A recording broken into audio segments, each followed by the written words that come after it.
বিঘে খানেক জমির ওপর আলিশান প্রাসাদ, সাজানো গোছানো সবুজ লন। এই ছবি বীরভূমের পাথর সাম্রাজ্যের বেতাজ বাদশাহ টুলু মণ্ডলের, যার খোঁজে এখন হন্যে হয়ে ঘুরছে পুলিশ। টুলু মণ্ডলের কোনো হদিশ নেই। একটা বাড়ির সামনে দাঁড়িয়ে রয়েছে, এরকম একাধিক বাড়ি কিন্তু টুলু মণ্ডলের রয়েছে। এটা হচ্ছে সিউড়ির সুভাষপল্লী টুলু মণ্ডলের বাড়ি। সরাসরি সেই বাড়ির ছবিটা দেখাবো আমরা। সেটা হচ্ছে এই 4 তলা এই বাড়ি, এবং সেই বাড়ি যদি দেখো গোটা বাড়ি সিসি ক্যামেরায় মোড়া রয়েছে, বিশাল বড় গেট রয়েছে, এবং সেই গেটে একেবারে নজরদারি চালানো হয়। বাইরে গেটের ঠিক বাঁদিকে সেখানে হচ্ছে সিকিউরিটি রুম রয়েছে, সেখান থেকে হচ্ছে সিসি ক্যামেরায় যখন দেখা হয় যে কে বা কারা এসছে, তার পরবর্তীকালে এই গেট ওপেন হয়।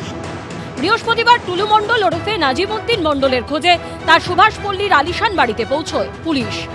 টুলুদা কোথায়? আমরা ঠিক বলতে পারবো না স্যার। কে আছে বাড়িতে? বাড়িতে এখন কেউ নেই। আপনারা কে হন?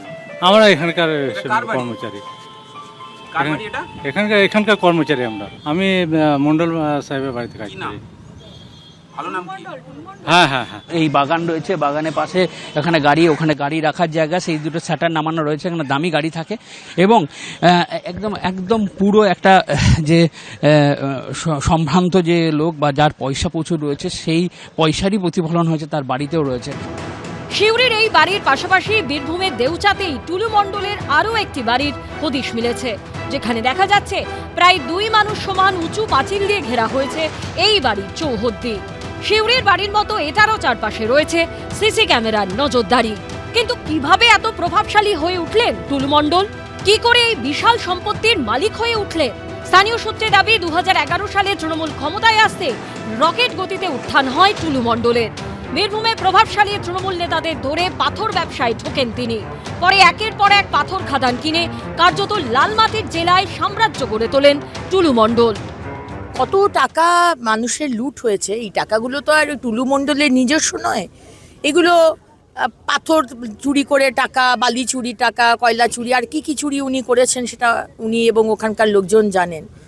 কিন্তু এটা সরকারের ট্রেজারিতে আসার কথা ছিল। এই টাকার যে ট্যাক্স, সেটা সরকারে আসার কথা ছিল, কিন্তু আগের সরকার ট্যাক্স নিয়ে কোনোদিন চিন্তা করেনি। এই টাকাগুলো তাদের নিজস্ব পার্টির ফান্ডে গেছে। টুলু মণ্ডলের এখনো কোনো খোঁজ নেই, কিন্তু তার মধ্যেই আরেক কাণ্ড। তার বাগান বাড়ি থেকে এবার ফাইল সরানোর চেষ্টার অভিযোগ উঠল।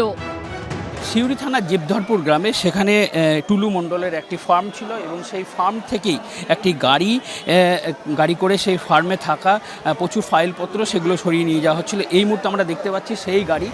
পুলিশ সূত্রে দাবি টুলু মণ্ডলের বাগান বাড়ি থেকে গুরুত্বপূর্ণ কিছু নথি পাচারের চেষ্টার সময় হাতে নাতে গ্রেপ্তার করা হয়েছে গাড়ির চালক সহ 2 জনকে। ভাস্কর মুখোপাধ্যায় ও পার্থপ্রতিম ঘোষের রিপোর্ট, এবিপি আনন্দ। এবিপি আনন্দ, এগিয়ে থাকে, এগিয়ে রাখে।